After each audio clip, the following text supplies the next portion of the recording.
P Kumar और आप देख रहे हैं नौवीं पब्लिक स्कूल का चैनल। और आज मैं आप लोगों के लिए एक छोटा सा कंसेप्ट लेकर के आया हूँ। बेसिकली हम लोग जो है इंग्लिश पढ़ेंगे, तो आइए शुरू करते हैं। इंग्लिश की क्या ओरिजिन है, किस तरीके से हम लोग इसको बेसिकली जो है पढ़ेंगे। और मैं आशा करता हूं कि आप लोग घर पे होंगे, सुरक्षित होंगे। इस कोविड-19 से हम सभी को बचना है। तो बगैर टाइम जो है बर्बाद किए हम लोग शुरू करते हैं। स्टूडेंट्स देखिए, ये जो इंग्लिश है, ये इंग्लिश क्या है? इंग्लिश अपने आप में एक लैंग्वेज है। इंग्लिश क्या है? ये लैंग्वेज है। और जो लैंग्वेज है ना, ये कितने लेटर से मिल करके बनते हैं? ये 26 लेटर्स से मिल करके बनते हैं। और ये 26 लेटर्स जो है ना, इसी को हम लोग अल्फ़ाबेट के नाम से जानते हैं। इसको हम लोग अल्फ़ाबेट के नाम से जानते हैं। एक क्वेश्चन यहाँ से बन सकता है कि सर क्या हम लोग इसको अल्फ़ाबेट्स नहीं बोल सकते? अल्फ़ाबेट्स नहीं बोल सकते। देखिए, अब अगर ऐसा कन्फ्यूज़न हो, चूँकि 26 लेटर्स जो है ना, एक ग्रुप होता है जिसमें 1 लेटर नहीं है, 26 लेटर्स है, A to Z 26 लेटर्स है। और इसलिए ना इसको पूरे एक कलेक्शन को ही हम लोग अल्फ़ाबेट बोलते हैं। देन आप इसको फिर से जो है ना प्लूरल सेंस में नहीं लिख सकते हैं। अब मैं आपको बताऊं कि जितने भी इंग्लिश में वर्ड होते हैं, ये वर्ड क्या होते हैं इसको समझते हैं। इसका मतलब होता है a group of letters which gives complete sense। इसको समझते हैं। ये वर्ड क्या है? वर्ड का मतलब होता है कि लेटर का तो एक ग्रुप होना चाहिए, लेकिन कोई भी ग्रुप नहीं होना चाहिए।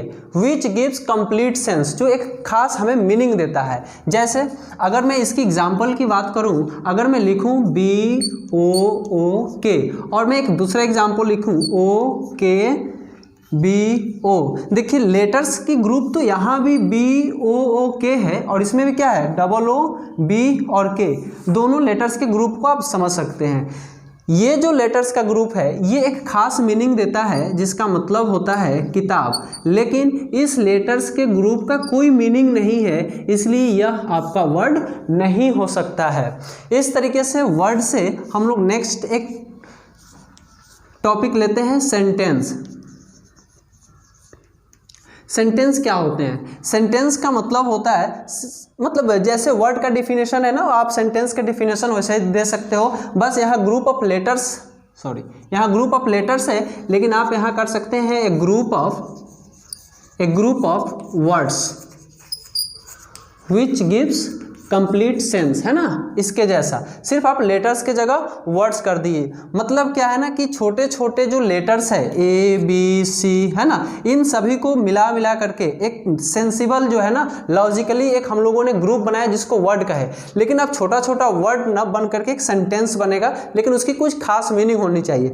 अगर मैं बात बताऊं कि सेंटेंस क्या है, अगर मैं आपसे कहूँ हिंदी सेंटेंस के थ्रू अगर मैं समझाने की कोशिश करूँ और मैं कहूँ कि मुझे ताज़े भैंस का दूध पिलाओ, ये सेंटेंस कहीं से सही नहीं है। मुझे भैंस का ताज़ा दूध पिलाओ, यानी कि सब वर्ड वही है ना, लेकिन इसकी अरेंजमेंट करना हमें ज़रूरी होता है। ठीक उसी प्रकार से आप यहाँ देख सकते हैं, अगर मैं लिखूँ राम इज़ माई फ्रेंड।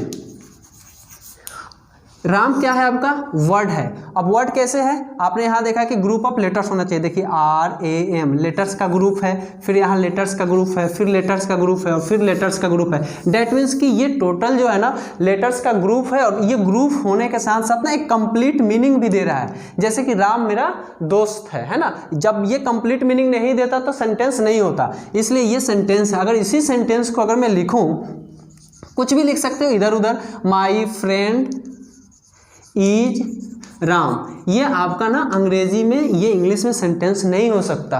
क्यों नहीं हो सकता? क्योंकि इसके अरेंजमेंट सही नहीं है और ये कंप्लीट मीनिंग नहीं दे रहा है। अब मैं आपको बताऊंगा कि कैसे सेंटेंस को अरेंज करते हैं। तो लॉजिकली आप यहाँ तक समझे कि इंग्लिश अपने आप में एक लैंग्वेज है। ये लैंग्वेज 26 लेटर्स से शुरू होते हैं और इसी 26 लेटर्स को ही अल्फ़ाबेट बोलते हैं। आप कभी भी अल्फ़ाबेट्स मीनिंग नहीं बनाएंगे।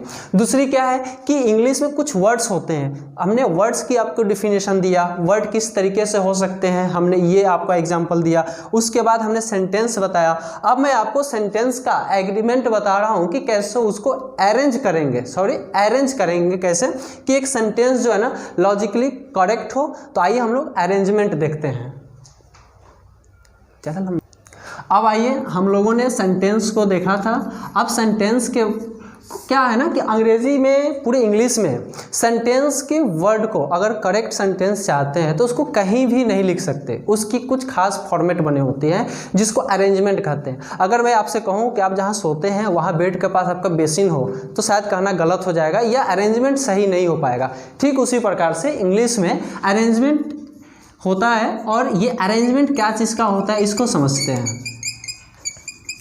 ये जो अरेंजमेंट है ना, ये अरेंजमेंट का मतलब होता है कि सेंटेंस में, इंग्लिश सेंटेंस में सबसे पहले आपको सब्जेक्ट आने चाहिए और सब्जेक्ट के बाद ना वर्ब होना चाहिए और वर्ब के बाद सेंटेंस में कोई ऑब्जेक्ट आता है तो ठीक है, नहीं आता है तो भी ठीक है, लेकिन कंपलसरी क्या है ना कि आपको सेंटेंस के लिए सब्जेक्ट और वर्ब देना जरूरी होता है। अगर मैं ऑब्जेक्ट की भी बात करूँ तो इस तरीके से सेंटेंस को सब्जेक्ट, वर्ब और ऑब्जेक्ट चाहिए। अब मैं सेंटेंस में सब्जेक्ट की बात करूँ तो सब्जेक्ट जो होते हैं ना पूरे इंग्लिश वर्ड में, हाँ एक चीज़ मैं बता दूँ कि इंग्लिश में जितने भी वर्ड बिलोंग करते हैं ना वो अपने खास जो है ना एक पार्ट से आते हैं जिसको हम लोग पार्ट्स ऑफ स्पीच से जानते हैं, क्योंकि उसके कुछ वर्क होते हैं, है ना। जैसे मेरा नाम बप्पी है तो मेरा वर्ड जो, मेरा नाम जो बप्पी है ना, ये कहीं ना कहीं से किस खास वर्ड से आता है और ये नाउन से रिकॉग्नाइज करेगा। लेकिन अगर मेरी अगर क्वालिटी की बात करो तो ये एडजेक्टिव आ जाएगा। जैसे कि बप्पी लंबा है तो लंबा, ये वर्ड लॉन्ग जो है, टॉल जो वर्ड है ये आपका एडजेक्टिव से आएगा। तो उसी प्रकार से अंग्रेजी में बहुत सारे वर्ड्स हैं जो अलग अलग पार्ट्स ऑफ स्पीच से बिलोंग करते हैं। फिर हम लोग आते हैं सब्जेक्ट जो होते हैं ना, जैसे सब्जेक्ट जो भी होंगे ना ये नाउन या आपके प्रोनाउन होंगे। अब मैं बात करूंगा वर्ब की। देखिए ये वर्ब को हम लोग दो हिस्सों में बांट सकते हैं, एक को हम लोग हेल्पिंग वर्ब से और दूसरे को हम लोग मेन वर्ब से समझते हैं। ये हेल्पिंग वर्ब्स का मतलब क्या होता है ना कि सेंटेंस को, मेन वर्ब को मीनिंगफुल बनाने के लिए ये हेल्प करता है।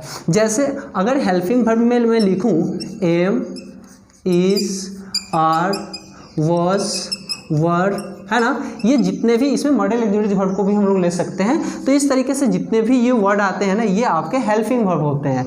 लेकिन मेन वर्ब का मतलब होता है, मेन वर्ब जो है ना आपको एक्शन वर्ड को मेंशन करता है। ये एक्शन वर्ड क्या होते हैं? एक्शन वर्ड का मतलब होता है ना डूइंग, है ना, डूइंग वर्ड दैट मीन्स कि अभी मैं एक काम कर रहा हूँ और ये मैं जो काम कर रहा हूँ टीच का काम कर रहा हूँ। दैट मीन्स कि टीच अगर मैं लिखूँ, आप लोग मेरे थ्रू पढ़ रहे हो, इसको हम लोग रीड, स्टडी, बच्चे खेलते हैं तो रन, प्ले, है ना। इस तरीके से ये जितने सारे वर्ड्स हैं ना ये सभी के सभी वर्ड जो है एक्शन वर्ड है, डूइंग वर्ड है, that is called main verb और इसको हेल्पिंग वर्ब। अब मैं ऑब्जेक्ट की बात करूंगा।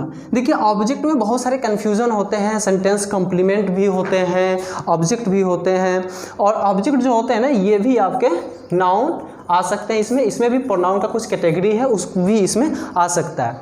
तो अभी आप लोग सिर्फ इतना समझिए बेसिकली कि सब्जेक्ट होता है, वर्ब होता है और ऑब्जेक्ट होता है। जैसे सब्जेक्ट में मैंने बताया था कि नाउन या प्रोनाउन हो सकते हैं, वर्ब में हेल्पिंग वर्ब, मेन वर्ब हो सकता है और ऑब्जेक्ट हो सकता है। इसको एग्जाम्पल से हम लोग समझते हैं। अगर मैं लिखूँ आई एम ए किंग, आपने अभी क्या देखा, आई सब्जेक्ट है, एम आपका हेल्पिंग वर्ब है और ए किंग जो है ना ये आपको सेंटेंस का ऑब्जेक्ट नहीं बोल सकते, इसको सेंटेंस का कंप्लीमेंट बोलते हैं। ये सेंटेंस का कंप्लीमेंट क्या होता है ना, इसको हम लोग नेक्स्ट वीडियोस में आएंगे तो मैं बताऊंगा। क्योंकि इसके बारे में समझना है तो फिर ऑब्जेक्ट को समझना जरूरी है। ऑब्जेक्ट के भी दो पार्ट होते हैं, डायरेक्ट ऑब्जेक्ट, इनडायरेक्ट ऑब्जेक्ट, फिर सेंटेंस कंप्लीमेंट होते हैं। ठीक उसी प्रकार से नेक्स्ट सेंटेंस की मैं बात करूँ, ही रीड्स, है ना। तो आपने क्या देखा, ही आपका सब्जेक्ट है और सब्जेक्ट के तुरंत बाद क्या है, ये वर्ब। हाँ एक चीज़ और है, अगर इस तरीके से कोई भी सेंटेंस लिखे हों, है ना, तो अगर आप सब्जेक्ट समझते हैं तो सब्जेक्ट के बाद वाले वर्ड ना आपके क्या होते हैं, देखिए यहाँ वर्ब के होते हैं। अगर कोई सेंटेंस दिया हुआ, अगर कोई आपसे वर्ब पूछता है तो या तो आप सेंटेंस को पहचान लो तो सेंटेंस के बाद वाले वर्ड ना वर्ब ही आएंगे। ठीक उसी प्रकार से मैं लिखूँ यहाँ सी वॉक्स इन द इवनिंग,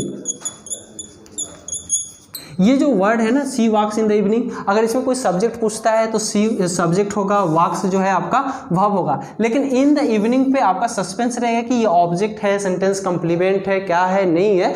तो ये आपका ऑब्जेक्ट तो नहीं हो सकता, ये सेंटेंस कम्प्लीमेंट है। अब दूसरी बात क्या है कि सर वो ऑब्जेक्ट क्यों नहीं हो सकता, क्योंकि ऑब्जेक्ट होने के लिए ना नाउन या प्रोनाउन का एक खास हिस्सा होना जरूरी होता है, क्योंकि नाउन तो वो है नहीं। क्यों नहीं नाउन है इसकी भी हम लोग डिस्कस आगे करेंगे। तो फिलहाल अभी आप इतना समझिए कि सेंटेंस का अरेंजमेंट होने के लिए सब्जेक्ट, वर्ब और ऑब्जेक्ट का होना जरूरी होता है। दैट्स ऑल, फिर मिलते हैं हम लोग अगले वीडियोज़ में। Take care, thank you very much.